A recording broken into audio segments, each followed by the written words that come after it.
اعوذ باللہ من الشیطان الرجیم بسم اللہ الرحمن الرحیم. آج انشاءاللہ ہم سورہ مجادلہ سمجھنے کی کوشش کریں گے. یہ 58ویں یعنی 58 سورت ہے اور اللہ کے فضل سے آج 28واں پارہ شروع ہو رہا ہے. اب یہ جو لفظ مجادلہ ہے یہ ہے جدل سے، یعنی مقابلہ، ایک دوسرے سے مقابلہ کرنا، ایک دوسرے سے تکرار کرنا، ایک دوسرے سے بحث کرنا، یہ اس کے معنی آتے ہیں مجادلہ کے. تو اس کا بیک گراؤنڈ یہ ہے کہ ایک بوڑھی عورت خولہ بنت صعبہ ثعلبہ جن کے شوہر کا نام اوس بن صامت تھا، یہ رسول اللہ صلی اللہ علیہ وسلم کے پاس شکایت کرنے آئی تھی کہ انہوں نے ان سے یہ کہہ دیا تھا کہ تمہاری پیٹھ میری ماں کی پیٹھ کی طرح ہے. یعنی اس کو اس زمانے میں زہار بولتے تھے، اور یہ طلاق کا ایک عجیب طریقہ تھا کہ ایک مرد اپنی بیوی سے چڑ کے بول دیتا تھا کہ بھئی تمہاری پیٹھ میری ماں کی پیٹھ کی برابر ہے، تو وہ زندگی بھر وہ عورت اس پہ حرام ہو جاتی تھی. تو یہ اس کا بیک گراؤنڈ ہے. اب یہاں ایک خاص بات یہ ہے کہ ایک عام عورت جو زیادہ مشہور نہیں تھی، کیونکہ یہ واقعہ ہوا تھا اس واسطے ان کا نام جو ہے تفاسیر میں آیا تھا، تو یہ عام عورت جب اللہ تعالیٰ رسول اللہ صلی اللہ علیہ وسلم سے بات کر رہی ہے تو بھی اللہ تعالیٰ سن رہے ہیں اس کو. بڑی خاص بات ہے. حضرت عائشہ رضی اللہ تعالیٰ عنہ کی روایت ہے کہ میں اسی کمرے میں موجود تھی، میں نے اس عورت کی بات نہیں سنی لیکن اللہ تعالیٰ نے سن لیا. تو اس سے بڑی ہمت ہوتی ہے ہم کو کہ اگر ہم اچھی باتیں کرتے ہیں تو اللہ تعالیٰ سنتے ہیں ہماری بات کو. ایک تو بات یہ ہے. پھر احتیاط برتنا چاہیے کہ ہر ایک بات کو سنتے ہیں، کوئی غلط بات منہ سے نہ نکلے.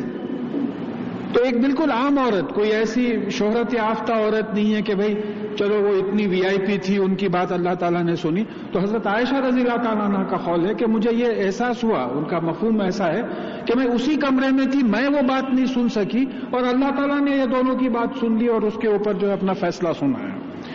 پھر اس سورت کی ایک خاص بات یہ ہے، پرسوں کسی جگہ ڈسپلے ہوا ہے کہ اس سورت کی ہر آیت میں لفظ اللہ آیا ہے. ہر آیت میں لفظ اللہ. 22 صورتیں، 22 آیات ہیں، 22 آیتوں بعض جگہ 4 جگہ آیا ہے، کل 40 مرتبہ آیا ہے، لیکن ہر آیت میں لفظ اللہ آیا ہے.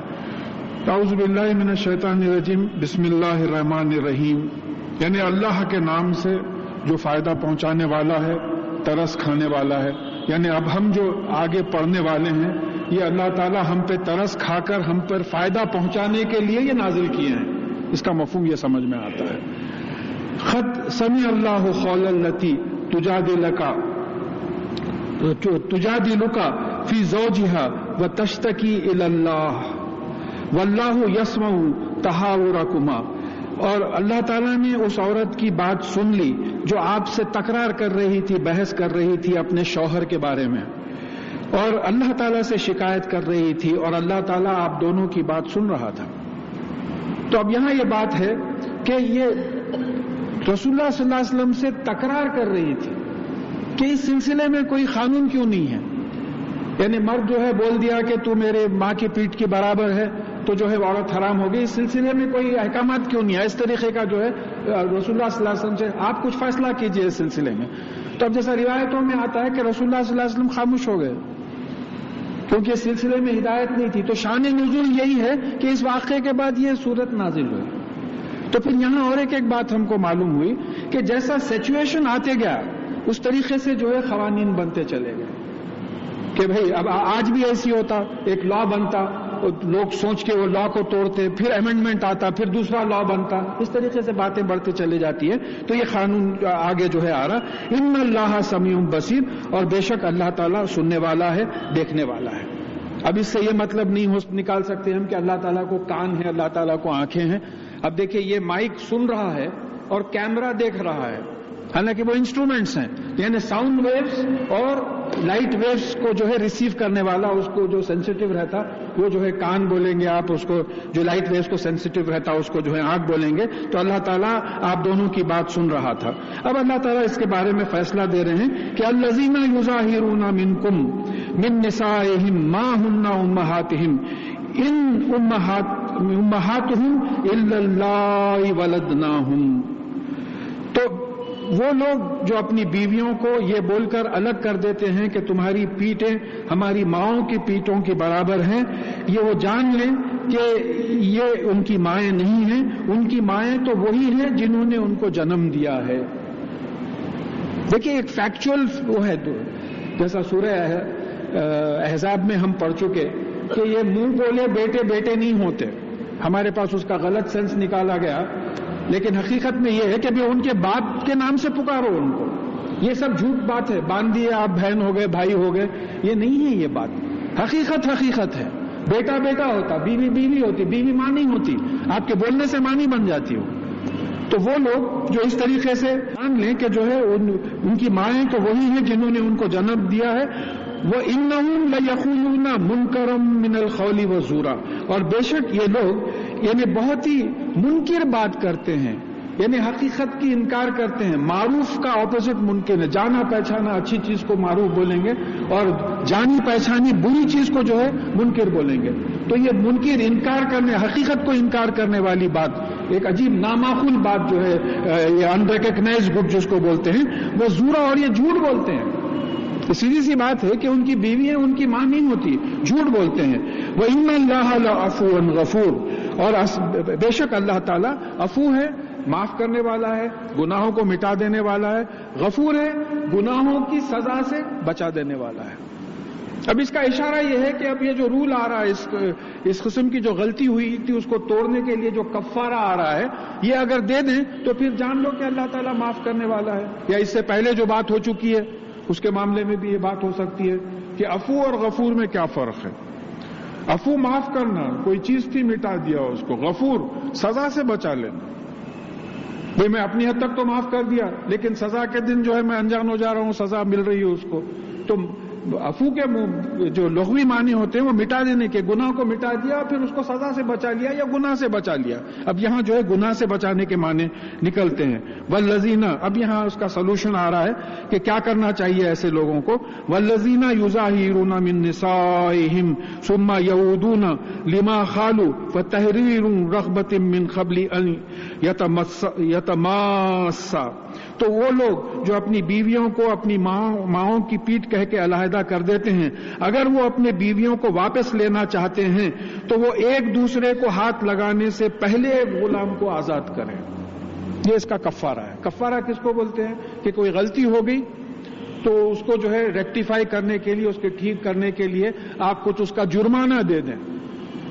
جیسا نہیں آپ نے قسم کھا لی، قسم توڑ دیا، تو ہوگا یہ کہ آپ کو 3 آدمیوں کو کھانا کھلانا، 10 آدمیوں کو کھانا کھلانا پڑے گا، یا کپڑا پہنانا پڑے گا، یا 3 دن کے روزے رہنا پڑے گا۔ تو اس طریقے سے اس کا کفارہ ہو جائے گا۔ تو اگر کسی نے اپنی بیوی کو اپنی ماں کہا ہے اور پھر وہ اپنی بیوی کو واپس لینا چاہ رہا ہے تو پھر اس کو چاہیے کہ غلام کو آزاد کرے۔ ایک پوائنٹ۔ اب یہاں یہ معلوم ہوا کہ اس طریقے سے اللہ تعالیٰ نے غلاموں کی آزادی عمل میں لائی۔ غلامی پسند نہیں کرتا اسلام، باندھی رکھنا، غلام رکھنا اسلام کے مزاج کے خلاف ہے۔ وہ سب اللہ کے بندے ہیں، اللہ کے باندیا ہیں، اللہ کے غلام ہو، کسی انسان کے باندیا انسان کے غلام نہیں ہوتے کوئی۔ تو اس کو ایک طریقہ یہ ہوا کہ کفاروں میں غلام اگر نادانستہ قتل ہو گیا ہے وہاں بھی آیا کہ غلام کو آزاد کرو، اور یہ ایک ثواب کا کام تھا۔ اور اکثر صحابیوں کے بارے میں بات آئی ہے کہ وہ مسلمان غلاموں کو خریدتے تھے اور آزاد کر دیتے تھے۔ تو ایک بات ہے۔ دوسری بات، ایک لیگل پوائنٹ جو لاس پڑے ہوئے ہیں، یتماسا کا مطلب یہ ہوتا ہے کہ ایک دوسرے کو ہاتھ لگانا۔ اب جو کرمنل مائنڈیڈ آدمی رہتا انہیں بیوی کو بولتا دیکھو میں تو تم کو ہاتھ نہیں لگاتا، تم میرے کو ہاتھ لگا لو، میں کچھ نہیں کر رہا۔ تو یہ قرآن کے ایک ایک لفظ جو ہے چنا ہوا ہے، اس کو ریپلیس ہی نہیں کر سکتے۔ یعنی ایک دوسرے کو ہاتھ لگانے سے پہلے غلام کو آزاد کرنا ہے، میوچول کنسنٹ ہوتا ہے یہاں۔ نہیں کوئی شرارت سے بول سکتا بیوی کو دیکھو میں چھوڑ دیا واپس لیتا ہوں، مگر یہ میں تم کو ہاتھ نہیں لگاتا، تم میرے کو ہاتھ لگاؤ۔ تو یہ جو ہے ایک لیگل پوائنٹ اس میں آ گیا۔ اب بعض وقت یہ ہوتا ہے کہ یہ ذالکا توعظون بہ، یعنی یہ آپ تم لوگوں کو نصیحت کی جاتی ہے، واللہ تعملون خبیر، اور جو تم لوگ کرتے ہیں وہ اللہ تعالیٰ اس کی خبر رکھتا ہے۔ خبر سے اس سے پہلے بھی بات آئی کہ علم اور خبر میں کیا فرق ہے۔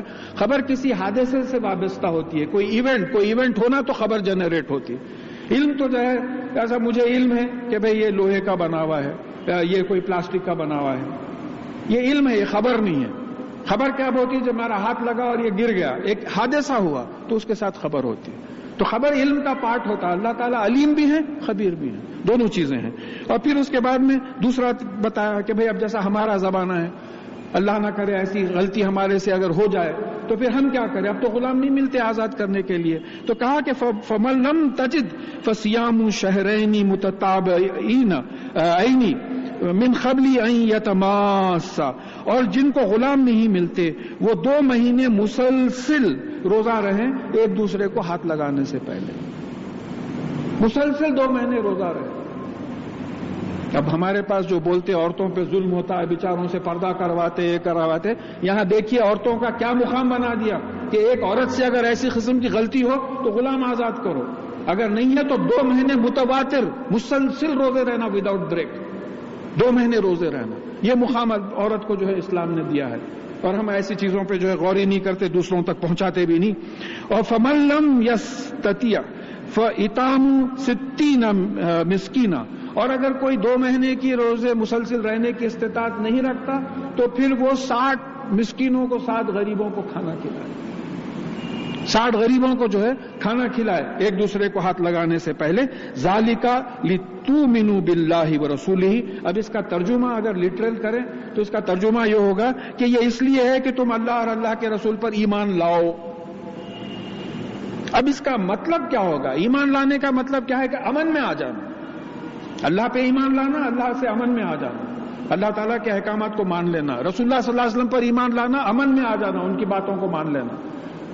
تو اب تم سے ایک غلطی ہو گئی ہے تو اللہ تعالیٰ کو اور رسول اللہ صلی اللہ علیہ وسلم کو تم نے چڑھا دیا ہے، ان کو برا معلوم ہوا ہے، تو اب ان سے امن میں آنے کے لیے یہ تم کو حکم دیا جا رہا ہے کہ یہ کفارہ کرو، تاکہ تم جو نافرمانی کرے ہو اس سے جو ہے اللہ اور اللہ کے رسول سے امن میں آ جاؤ۔ تِلْكَ حُدُودُ اللَّهِ وَلِلْكَافِرِينَ عَذَابٌ علیم، اور یہ اللہ تعالیٰ کے حدود ہیں، حد ہیں، لمٹس ہیں۔ کیا لمٹس ہیں؟ کہ بیویوں کو ماں مت بولو، اور اگر غلطی سے ایسی بات ہو گئی ہے تو پھر یا تو غلام کو آزاد کرو، یا 2 مہینے مسلسل روزے رہو، یا پھر 60 غریبوں کو جو ہے کھانا کھلاؤ۔ یہ جو ہے حدود ہیں اللہ تعالیٰ کے۔ اور للکافرین عذاب علیم، یہ کافرین کا مطلب یہاں کہاں ہے؟ جو اس چیز کا انکار کرے گا اس کو عذاب علیم ہے۔ ہر جگہ کافر کا مطلب کافر نہیں ہوتا جو ہمارے ذہن میں ہے، یہ ایک بات آ گئی ہے، یہ بات جو امن میں آ جاتے ہیں اس سے وہ مومنین ہیں، جو اس کا انکار کرتے ہیں کافرین ان کو جو ہے عذاب علیم ہے، بہت تکلیف دینے والا جو ہے ان کو عذاب ہے۔ ان الذین یحادون اللہ ورسولہ کبتا کما کبت الذین من قبلہم، اور جو لوگ اللہ اور اللہ کے رسول صلی اللہ علیہ وسلم کی مخالفت کرتے ہیں وہ ذلیل کیے جائیں گے جیسا کہ ان سے پہلے لوگوں کو ذلیل کیا گیا تھا۔ اللہ اور رسول اللہ صلی اللہ علیہ وسلم کی مخالفت سے کیا مطلب؟ یہ دیکھیے پھر یہ بات آ رہی ہے کہ یہ ہم اپنی سمجھنے کے لیے جو ہے یہ قرآن پڑھ رہے ہیں، یہ باہر والے جو ہے نہ اس کو سن رہے ہیں نہ سمجھنے کی کوشش کر رہے ہیں، ہم اپنے لیے ہے۔ تو اب یہ سمجھنا ہے کہ اللہ اور اللہ کے رسول صلی اللہ علیہ وسلم کی مخالفت کا کیا مطلب؟ قرآن اور حدیث پہ عمل نہیں کرنا، قرآن اور حدیث پہ عمل نہیں کرنا۔ تو یہ کافر، مشرک اور منافق تو یہ کتاب نہیں پڑھ رہے ہیں اس وقت، اللہ کے فضل سے ہمارے سامنے اس بات کی تلاوت ہو رہی ہے۔ تو ہم یہ دیکھیں کہ قرآن اور حدیث کی مخالفت نہ ہو۔ اگر قرآن اور حدیث کی مخالفت کوئی کرے گا تو ویسے ہی ذلیل ہوگا جیسے پہلے کی قومیں ذلیل ہوئی، جس طرح سے ہم 1948 میں ذلیل ہوئے۔ سیدھی سی بات ہے، ہسٹری ہے، اس میں کوئی بولنے میں کوئی جھجک بھی نہیں ہے۔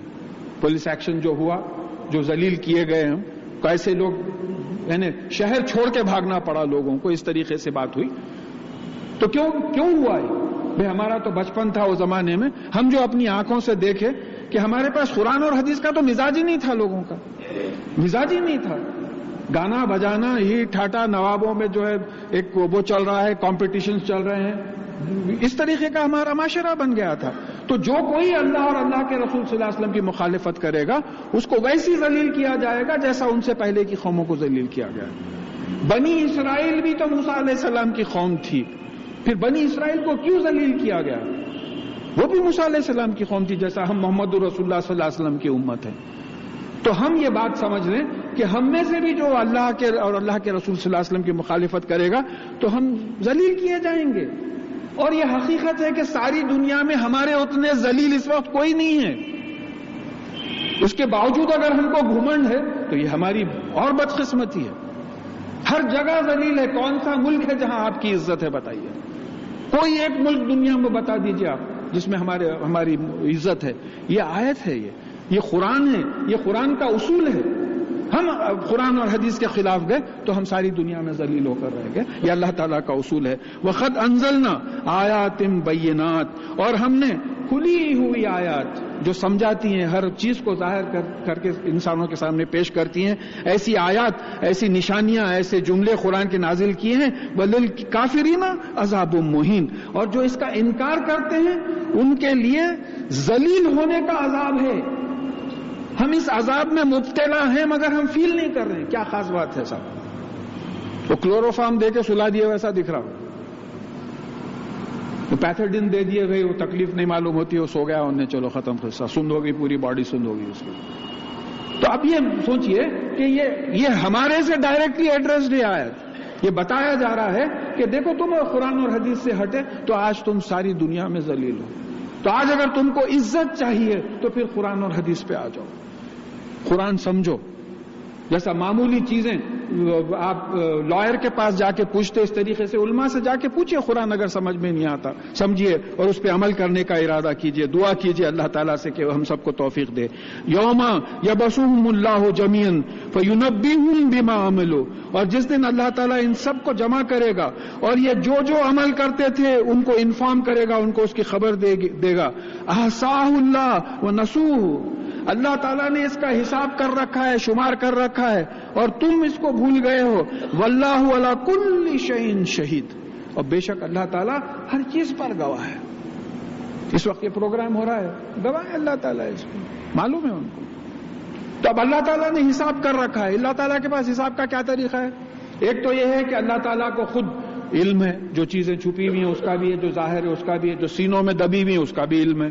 اس کے بعد تفصیل آگے بھی آ رہی ہے. پھر فرشتوں کو لگا دیا کہ یہ نیکیاں لکھ رہی ہیں، یہ برائیاں لکھ رہے ہیں. یہ تو میں سمجھتا ہوں بیچارہ بیکارش رہتا، سیدھے ہاتھ والا انہیں اوور ٹائم کرتا ہوگا بائیں ہاتھ والا، اس کو فرصت ہی نہیں ہوتی ہوگی لکھنے کی. یہ دوسرا میتھڈ ہو گیا. تیسرا میتھڈ آپ کے ساتھ یادداشت لگا دی، آپ کی میموری لگا دی. آپ کسی بھی سائیکیٹرسٹ یا سائیکالوجی کے ایکسپرٹ سے پوچھئے کہ آپ کی ہر چیز آپ کی میموری پہ ریکارڈ ہوتی ہے. ہر چیز ریکارڈ ہوتی ہے. عمل، نیت، خواب، خیال. خوابیں بھی یاد رہتے. بچپن کا خواب یاد آتا، چور گھر میں گھس گیا، ڈر کے چیخا مار کے اٹھاتا، یاد ہے بولے. ہر چیز میموری پہ ریکارڈ ہوتی ہے. اور قیامت کے دن اگر میموری چلا کے اللہ تعالیٰ بتا دیں تو کیا آپ اپنی میموری کو، اپنی یادداشت کو جھٹلائیں گے کہ یہ میری یادداشت نہیں ہے؟ کیا کیا ہنگامے کرے تھے. جیسا میں خود بعض وقت یاد کرتا ہوں کہ بھئی وہ زمرود محل میں ایک ہی ٹکٹ دیتے تھے تو ایک ہاتھ میں فل آستین رہتا تھا، دوسرا چڑھا کے 2 ہاتھ دیتے تھے اندر، سمجھنا کہ 2 آدمی لے رہے ہیں. وہ اس قسم کی حرکت ریکارڈڈ نہیں ہے. اللہ تعالیٰ سے معافی مانگے ہیں، اللہ تعالیٰ معاف کرتے ہیں ہمارے گناہوں کو.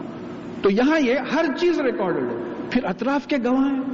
4 سورسز ہیں اللہ تعالیٰ کے پاس، اطراف کے تمام گواہ ہیں. دیکھیں فرشتے اعمال ریکارڈ کرتے ہیں. فرشتے ہمارے قول کو ہم جو بولتے ہیں وہ ریکارڈ کرتے ہیں. دلوں کے بھید سے تو اللہ تعالیٰ واقف ہے. پھر اس کا ثبوت اللہ دلوں کے بھید سے میموری واقف ہے. آپ کی میموری کو معلوم ہے آپ نے کیا کیا پلان کیا تھا، نہیں ہو سکا ہو.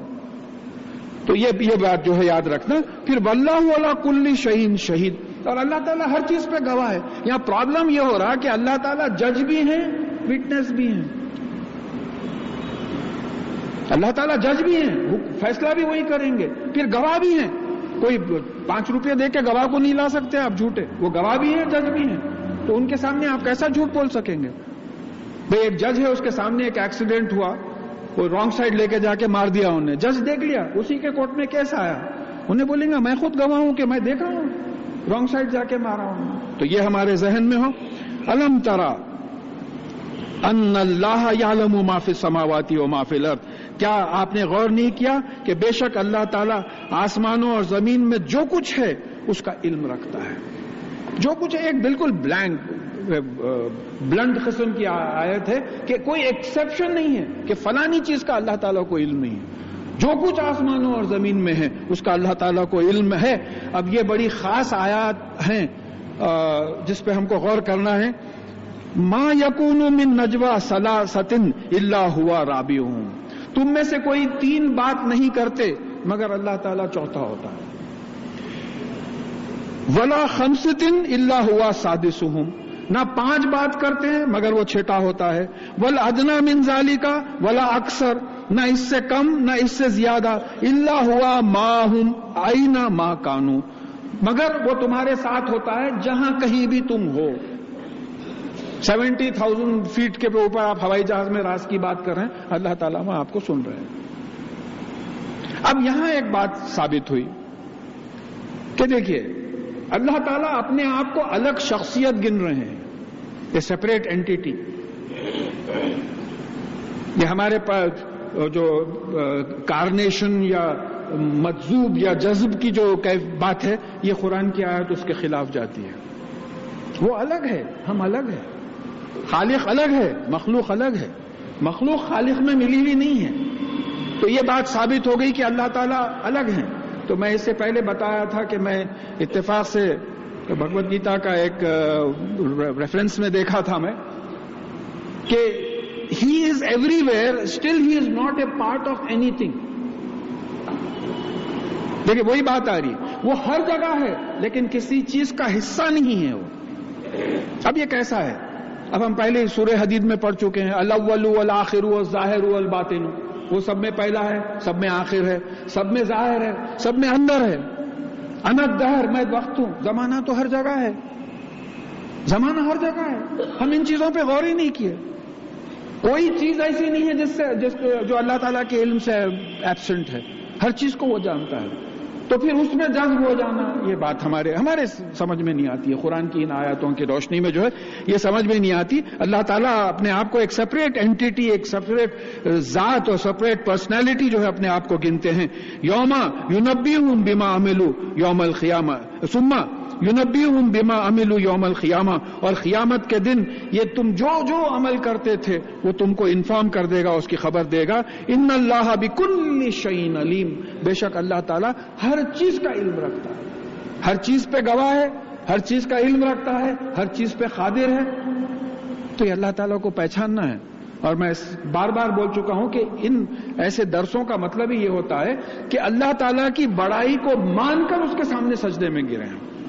یہ نہیں سمجھے کہ اللہ تعالیٰ نعوذ باللہ صرف یہ مسجد میں ہے اور باہر جا کے ہم جو چاہے کر لیں.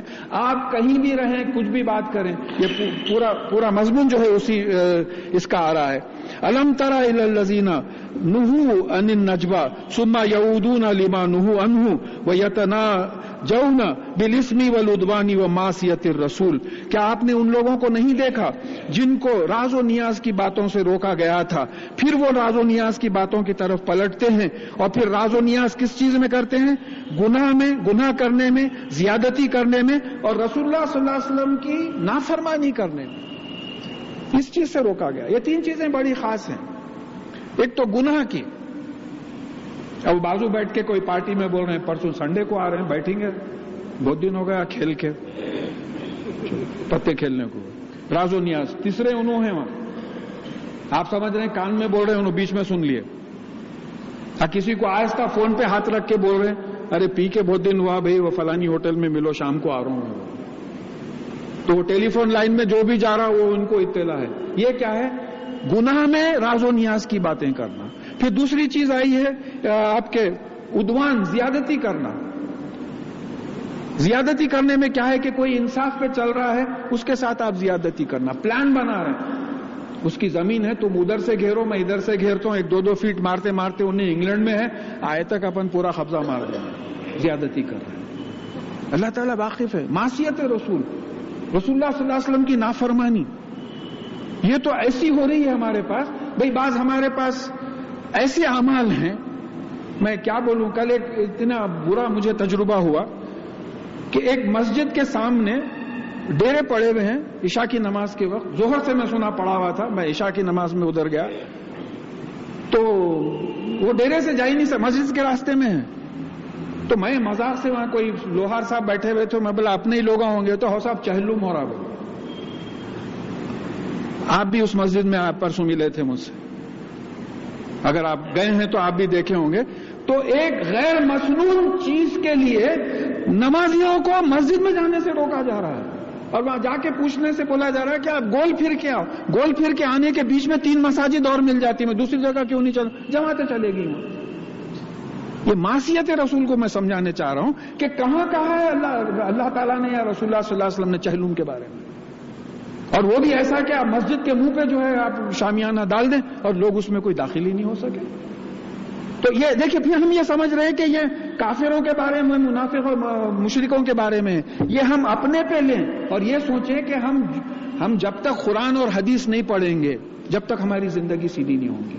ہم کئی چیزیں ایسی کر رہے ہیں جس کا ذکر نہ قرآن میں ہے نہ حدیث میں ہے, بلکہ نمازیوں کو نماز سے روکا جا رہا ہے اس کی. اب بات آئی ہے, ایک صاحب کسی صاحب کے پاس گئے, بزرگ آدمی مشہور, تو کوئی جمعے کی اذان ہوئی, وہ اٹھ کے گئے باپ. یہ صاحب اٹھے نہیں جن کے پاس گئے تھے, نماز پڑھ کے یہ واپس آئے. بولے مولانا آپ نماز کو نہیں آئے؟ بولے ہماری نماز, ہماری تو سانس میں نماز ہے. بولے سانس میں نماز ہے. تو یہ رسول اللہ صلی اللہ علیہ وسلم کو معراج میں نماز ملی, معراج کے بعد وہ نماز نہیں چھوڑے, اور آپ کا یہ حال ہے کہ جو ہے رسول اللہ صلی اللہ علیہ وسلم کی مخالفت کر رہے ہیں. تو ہم یہ مسجد کے باہر نہیں جائیں, ہم اپنے آپ کا جائزہ لے کے دیکھیں کہ ہم میں کتنی ایسی چیزیں ہیں, ہمارے جو فنکشنز ہوتے ہیں تمام چیزوں میں, وَإِذَا جَاءُوكَ حَيُّوكَ بِمَا لَمْ يَحِيَّكَ بِهِ اللَّهُ. اور جب آپ کے پاس یہ منافق, یہ کافر, یہ مشرک آتے ہیں تو آپ کو اس طریقے سے سلام کرتے ہیں جس طریقے سے اللہ تعالیٰ آپ کو سلام نہیں کرتا. اب اس کی روایتوں میں آیا ہے کہ حضرت عائشہ رضی اللہ تعالیٰ عنہ کی روایت ہے, کچھ یہودی آئے تھے اور پھر انہوں نے رسول اللہ صلی اللہ علیہ وسلم کو السلام علیکم بولنے کے بجائے انہوں نے کہا کہ سام علیکم. سام کا مطلب موت واقع ہو تم پر, سام علیکم تم پہ موت واقع ہو. تو رسول اللہ صلی اللہ علیہ وسلم نے کہا کہ وعلیکم. تو حضرت عائشہ رضی اللہ تعالیٰ عنہ بہت بے چین ہو گئی, اور آپ نے کہا کہ آپ نے ان کو کیوں نہیں روکا, کہ وہ یعنی آپ کے موت کی دعا کر رہے تھے. تو رسول اللہ صلی اللہ علیہ وسلم سے کہا کہ تم نے سنا نہیں, میں نے کہا وعلیکم, تم پر بھی ہو. تو یہ اس طریقے سے جو ہے رسول اللہ صلی اللہ علیہ وسلم کو ستایا کرتے تھے. وَيَخُونُونَ فِي أَنفُسِهِمْ لَوْلَا يُعَذِّبُنَ اللَّهَ بِمَا نَقُولُ. اور یہ کہتے ہیں اپنے آپس میں کہتے تھے کہ ہماری اس قول پہ, ہم یہ جو سام جو کہہ رہے ہیں, ہمارے اس قول پہ اللہ تعالیٰ ہم کو سزا کیوں نہیں دیتا. دیکھیے یہ بحث ہم سے بھی ہوتی. ایک دولت مند آدمی سے آپ عاجزی سے بول رہے ہیں صاحب دیکھو آپ سے رشتہ ہے, ہمارا خونی رشتہ ہے, یہ ریسز کو جانا چھوڑو, آپ یہ پتے کھیلنا چھوڑو, یہ شراب پلانا گھروں پہ بلا کے لوگوں کو چھوڑو, یہ کیا ہو رہا ہے. تو اب وہ بحث یہ ہوتی کہ پھر آپ کو ہم سے کم کیوں رکھا, ہم کو اتنی دولت کیوں دیا, ہم کو جو ہے اتنی دولت کیوں دیا. تو مطلب یہ سر دولت تو فرعون کو بھی دیا تھا, فرعون کو بھی دولت دیا تھا. تو بات یہ سمجھنا ہے کہ یہاں یہ لوگ کہہ رہے ہیں کہ اگر ہماری بات پہ اللہ تعالیٰ برا مانتا تو پھر ہم کو سزا دیتا تھا. تو اس کا جواب اللہ تعالیٰ دے رہے ہیں, حسبہم جہنم یصلونہا وبئس المصیر. ان کے لیے جہنم کافی ہے, ان کو یہاں سزا دینے کی ضرورت ہی نہیں ہے. جہنم میں ان کو اتنی سزا ملے گی کہ وہ خود سمجھ میں آ جائے گا. تو یہ اور پھر جو ہے اس میں وہ داخل کیے جائیں گے, اور یہ بہت برا ٹھکانہ ہے رہنے کے لیے.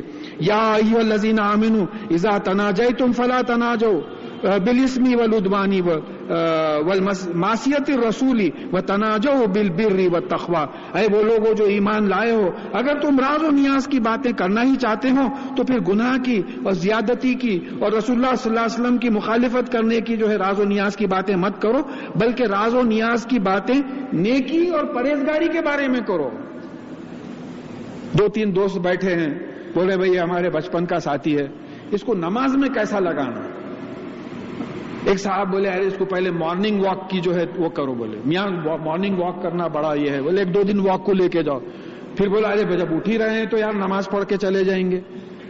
تو اب یہ پلان کر رہے ہیں اس کو نماز کی طرف کیسا لانا. تو اس کی راز باذن اللہ یہ جو راز و نیاز کی باتیں ہیں، یہ 3 چیزوں کے لیے گناہ اور زیادتی اور رسول اللہ صلی اللہ علیہ وسلم کی نافرمانی کی، یہ شیطان کی طرف سے، یہ شیطان وسوسے ڈالتا. اس کا مقصد کیا ہے کہ وہ لوگ جو ایمان لائے ان کو غم میں مبتلا کریں، کیونکہ یہ راز و نیاز کی باتیں مومنین کے خلاف کرتے، مسلمانوں کے خلاف کرتے، ان کو غم میں ڈالنا ہے. تو اللہ تعالیٰ اپنی بات سمجھا دے رہے ہیں کہ وَلَيْسَ بِضَارِّهِمْ شَيْئًا إِلَّا بِإِذْنِ اللَّهِ، اور وہ یہ مومنین کا کوئی نقصان نہیں کر سکتا سوائے اللہ تعالیٰ کی اجازت کے، سوائے اللہ تعالیٰ کے حکم کے.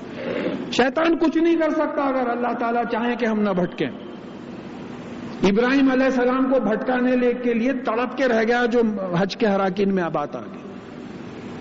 وہ 3 شیطانوں کو جو کنکریاں مارے جاتے ہیں، 3 مقامات پہ جو ہے ان کو مارے جاتے ہیں، 3 مقامات پہ جو ہے ان کو روک کے سمجھانے کی کوشش کرا کہ یہ کیا ہے، آپ اولاد کی قربانی کر رہے ہیں. تو جب اللہ تعالیٰ نے نہیں چاہا کہ ابراہیم علیہ السلام بھٹکیں تو وہ ابراہیم علیہ السلام کو نہیں بھٹکا سکا.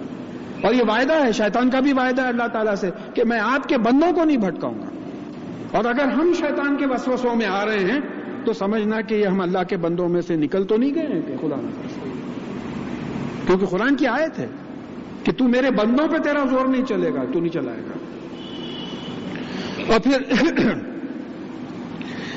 وَعَلَى اللَّهِ فَلْيَتَوَكَّلِ الْمُؤْمِنُونَ، اور مومنین کو چاہیے کہ اللہ تعالیٰ ہی پر توکل کریں، اللہ تعالیٰ ہی پر بھروسہ کریں.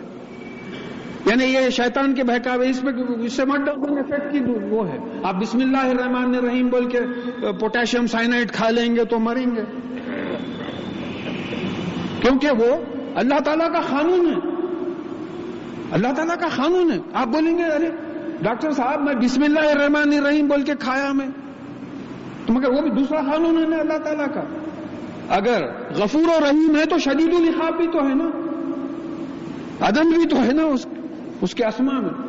تو یہ بات ہمارے ذہن میں رہنا ہے کہ اللہ تعالیٰ ہی پر بھروسہ رکھنا ہے، کسی اور پہ بھروسہ رکھنے کی کوئی ضرورت نہیں. اللہ تعالیٰ معاملے بنا دیتے ہیں لوگوں کو ذریعہ بنا کے. یا ایھا الذین آمنوا اذا قیل لکم تفصحوا فی المجالس فافصحوا یفصح اللہ لکم، اے وہ لوگوں جب تم سے کہا جائے کہ مجالس میں جگہ بناؤ تو جگہ بناؤ، اللہ تعالیٰ تمہارے لیے جگہ بنائے گا، یعنی وسیع کرے گا تمہارے رزق کو، تمہارے حالات کو، جنت میں تم کو بہت زیادہ جگہ.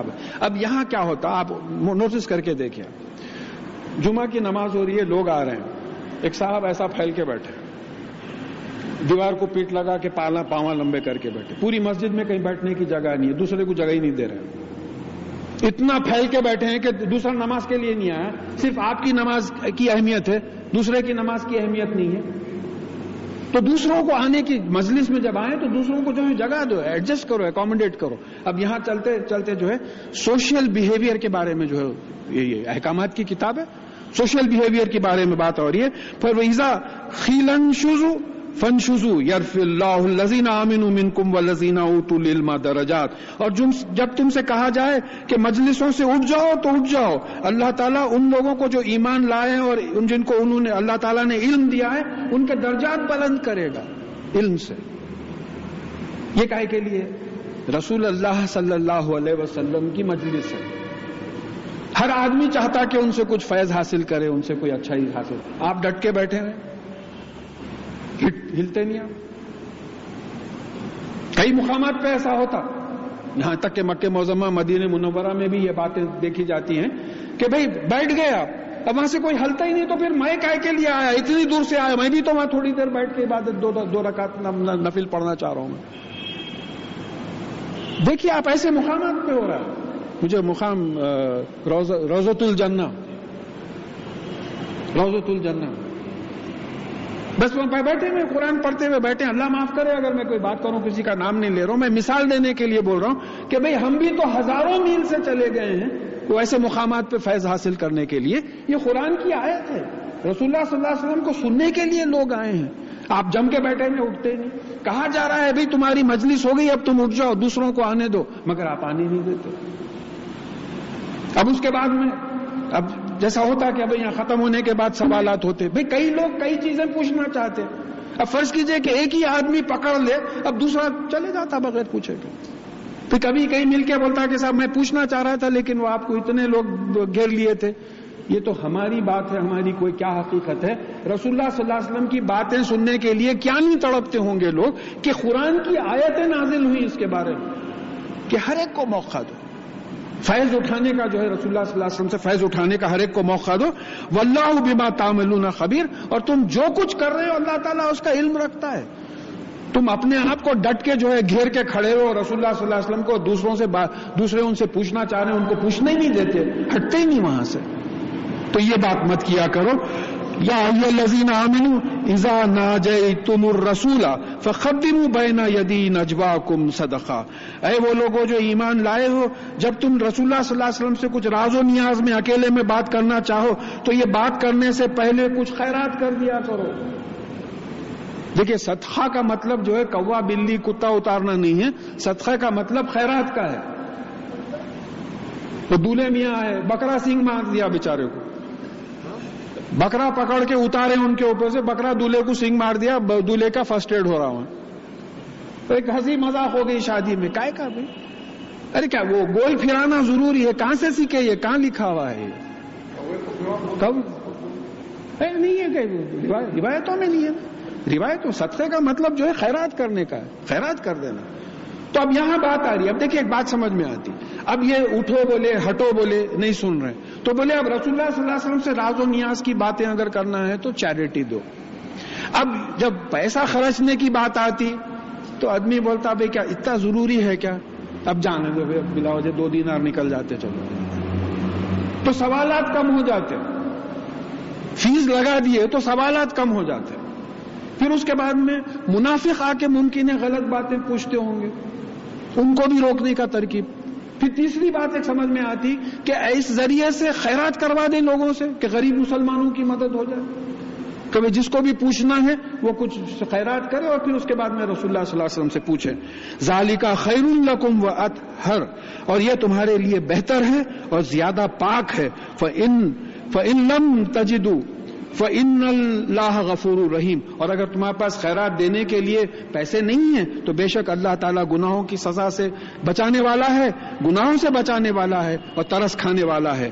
اشفقتم ان تقدموا بین یدی نجواکم صدقات, کیا تم رسول اللہ صلی اللہ علیہ وسلم سے راز و نیاز کی باتیں کرنے, سوالات پوچھنے سے پہلے خیرات کرنے سے ڈر گئے؟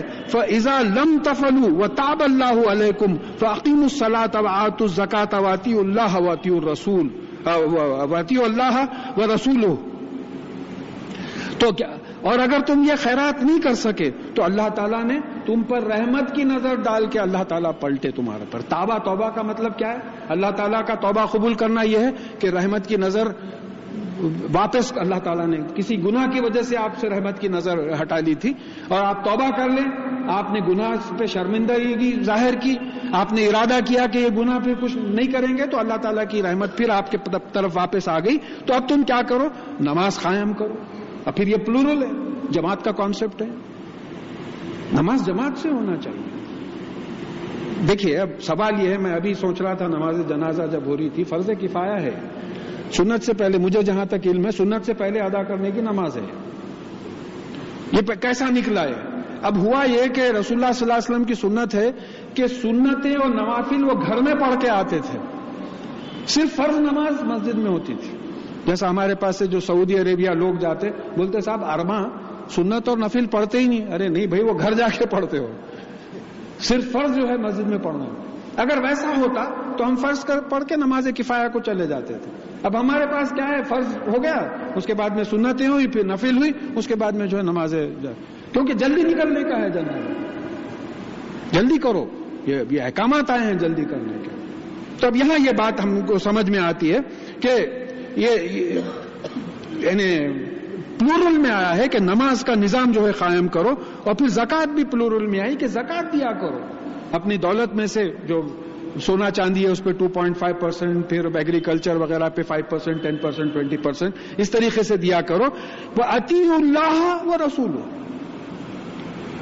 اور اللہ تعالیٰ کی اطاعت کرو اور رسول اللہ صلی اللہ علیہ وسلم کی اطاعت کرو. دیکھیں تھرڈ اتھارٹی نہیں آئی, قرآن میں ہے کرنا ہے, حدیث میں ہے کرنا ہے, قرآن اور حدیث میں نہیں ہے تو پھر سوچنا ہے. سوچ کے فقہ کے مسائل نکالنا ہے. وہ فقہ کا بھی جو پوائنٹ آئے گا قرآن حدیث کے تابع ہوگا. وہ اگر قرآن حدیث کے خلاف جا رہا ہے تو پھر وہاں بھی جو ہے غیروں سے کیا جہاد کریں گے, اپنے سے ہی جہاد کرنا پڑے گا کہ غلط فتوے دے دیے اٹھا کے. ایسے کئی مسائل آ رہے ہیں اس وقت ڈسکشن میں, کئی مسائل آ رہے ہیں کہ غلط فتوے دے دیے, قرآن اور حدیث کے خلاف جا کے فتوے دے دیے اٹھا کے. بعض وقت ہوا ہے ایسا. اور پھر واللہ خبیر بما تعملون, اور بے شک جو کچھ تم کرتے ہو اللہ تعالیٰ اس کی خبر رکھتا ہے. الم تر الی الذین تولوا قوما غضب اللہ علیہم, کیا آپ نے اس قوم کی طرف نہیں دیکھا, یعنی منافقین کی طرف نہیں دیکھا جو ایسی قوم سے جا کے دوستی کرتے ہیں, یعنی یہودیوں سے دوستی کرتے ہیں جس پہ اللہ تعالیٰ کا غضب ہے, جس پہ اللہ تعالیٰ کا غصہ ہے. یہ دیکھیے وہ غضب کا لفظ آ گیا, عربی میں غضب کا مطلب غصہ ہے. اور میں بعض وقت مذاق سے بول دیتا ہوں کہ بھئی وہ ولیمے کے کھانے میں گئے تھے, کیا غضب کا کھانا تھا, بولے تو غصے کا کھانا تھا ہو جاتا. تو اس طریقے سے اردو میں آ کے بعض الفاظ میں جو ہے گڑبڑ ہوئی ہے. یعنی یہ یہودی جو تھے ان پہ اللہ تعالیٰ کا غصہ تھا. ما ہم منکم ولا منہم, یہ منافق جو ہیں وہ نہ تم میں سے ہیں نہ ان میں سے ہیں, کسی میں سے نہیں. ان کے دل میں ایمان کی کیفیت ہی نہیں ہے, ان ہے ہی نہیں دونوں میں سے. وہ یحلفون علی الکذب وہم یعلمون, اور وہ جانتے بوجھتے جھوٹی قسمیں کھاتے ہیں کہ ہم مسلمان ہیں. وہ جانتے ہیں کہ جھوٹی قسم کھا رہے ہیں, جانتے بوجھتے جو ہے جھوٹی قسم کھاتے ہیں کہ وہ مسلمان ہیں. اعد اللہ لہم عذابا شدیدا, اور اللہ تعالیٰ نے ان کے لیے ایک بہت شدید تکلیف دہ عذاب تیار کر رکھا ہے. انہم ساء ما کانوا یعملون, اور یہ جو کوئی عمل کرتے ہیں یہ بہت برا عمل کرتے ہیں. اتخذوا ایمانہم جنتا فصدوا عن سبیل اللہ فلہم عذاب مہین, انہوں نے اپنی خصموں کو ایک ڈھال بچاؤ کی صورت بنا رکھا ہے, اور کرتے یہ ہیں کہ لوگوں کو اللہ کی راستے سے روکتے ہیں, اور ان کو ذلیل کرنے والا عذاب ہوگا. یہ جو منافقین ہیں خصموں کو ڈھال بنا رکھا ہے. قسم کھا لیا کہ میں مسلمان ہوں, قسم ہے. اب بچے بعض وقت ہوتے نماز پڑھے تو جو پڑھا, نہیں پڑھے تو نہیں, قسم ہے میں پڑھا بولے. اب اگر جھوٹی قسم کھا رہا, آپ خاموش ہو جاتے, بچہ قسم کھا رہا ہے. بس بڑے کرتے, آپ کو کل میں آؤ بولا تھا, آپ آئے, جو آیا تھا, نہیں آیا, نہیں میں قسم میں آیا تھا, آپ سو رہے تھے تو میں چلے گا, میں دن بھر سویا ہی نہیں. میں تو جھوٹی قسم, یہ منافقین کا یہ معاملہ تھا کہ انہوں نے اپنی قسموں کو ایک بچاؤ کا طریقہ بنا لیا. اگر کوئی بولتے کہ تم منافق ہے تو بولتے تھے, قسم کھاتے تھے کہ ہم جو ہے مسلمان ہیں, تو اس کو ایک بچاؤ کا طریقہ بناتے اور لوگوں کو جو ہے اللہ کی راہ سے روکتے, تو ان کے لیے ذلیل ہونے والا عذاب ہوگا.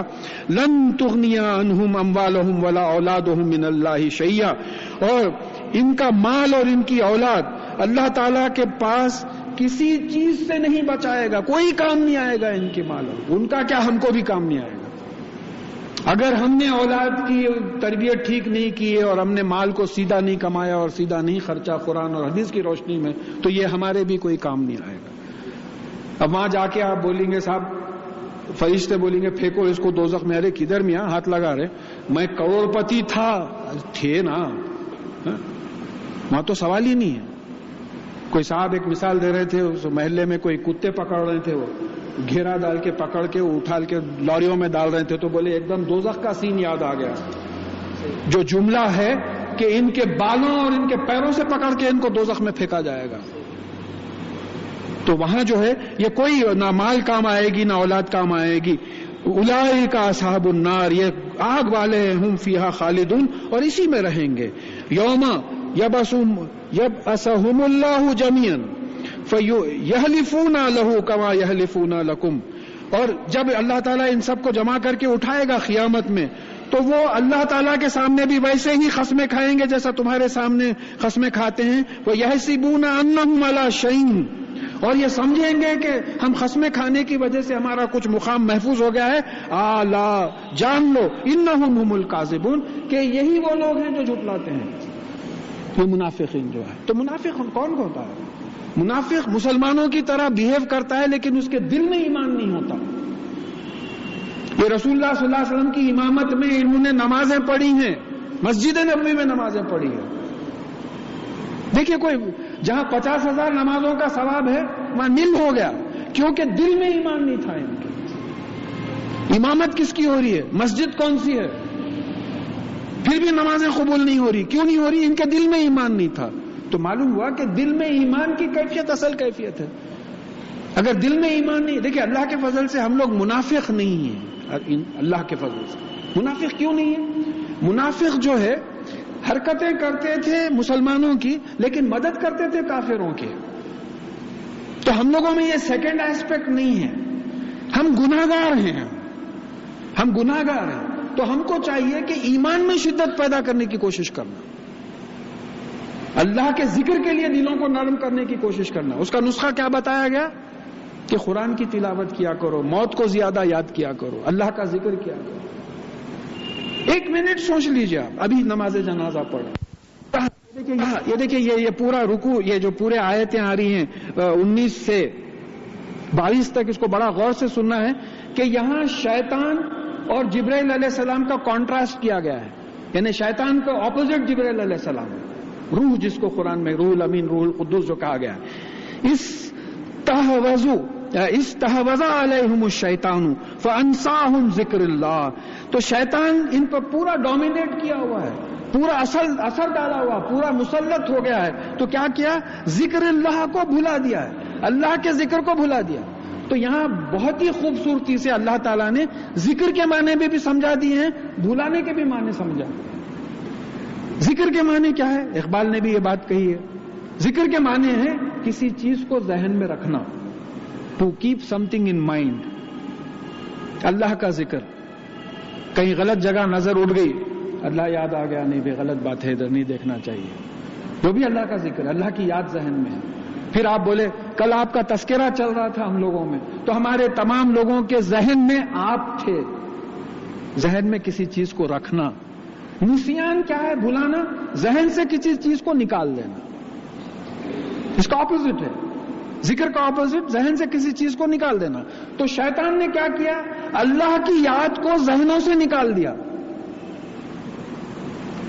استحوذ علیہم الشیطان فانساہم ذکر اللہ. ان پر شیطان پورا مسلط ہو گیا ہے، پورا اثر ڈالے ہوئے ہے. اور کیا کیا ہے؟ ان کے ذہنوں سے اس نے اللہ کی یاد کو نکال دیا. لہذا نہ وہ قرآن پڑھتے، نہ نماز پڑھتے، نہ اللہ تعالیٰ کو یاد کرتے، نہ اللہ تعالیٰ کا تذکرہ کرتے. اولئک حزب الشیطان.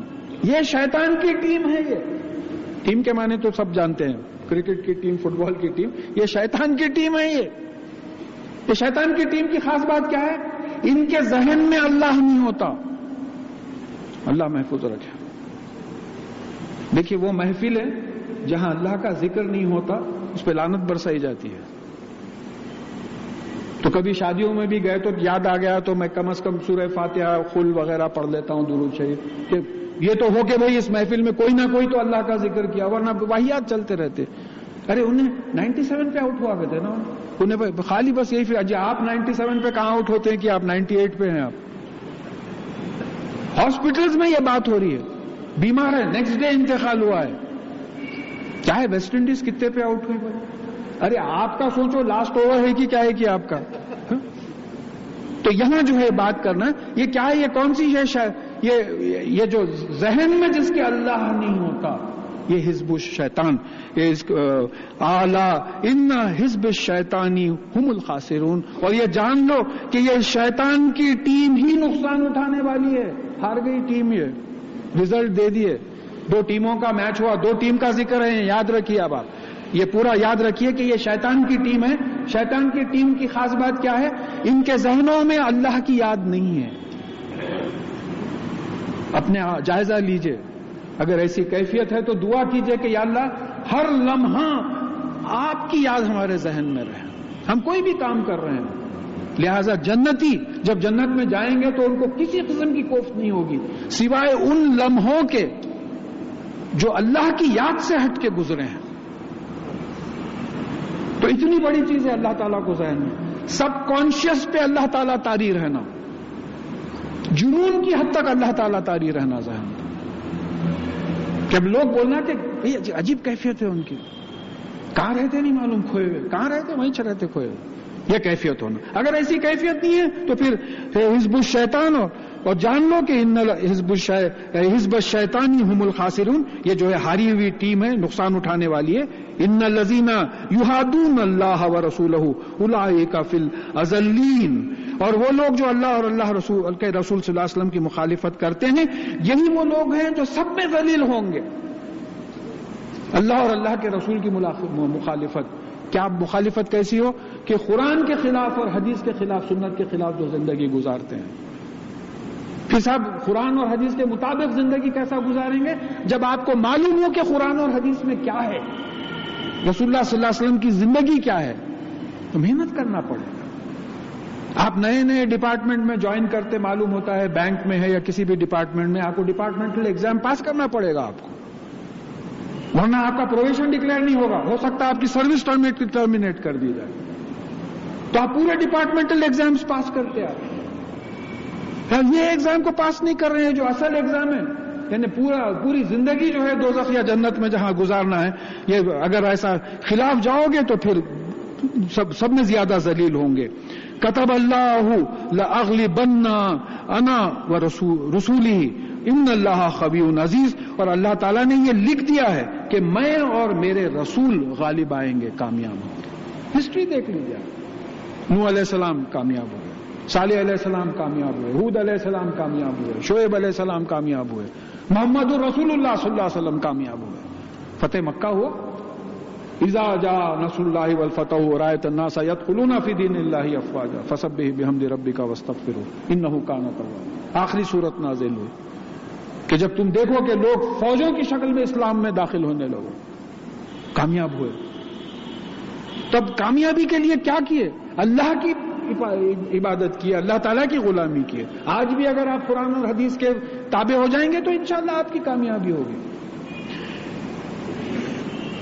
لا تجد قوم یؤمنون باللہ والیوم الآخر یوادون من حاد اللہ ورسولہ، اور وَلَوْ كَانُوا آبَاؤُهُمْ وَأَبْنَاؤُهُمْ وَإِخْوَانُهُمْ وَعَشِيرَتُهُمْ۔ یہ بڑی خاص آیت ہے، یہ اللہ تعالیٰ بس رحم کرے ہم پہ کہ وہ قوم جو اللہ اور آخرت پہ ایمان لاتی ہے، ایک پارٹی ہے، وہ قوم جو اللہ اور اللہ کے رسولوں پر ایمان لاتی ہے، آپ ایسی قوم کو نہیں پائیں گے کہ وہ ایسے لوگوں سے محبت کرتے ہوں جو اللہ تعالیٰ سے کی مخالفت کرتے ہیں۔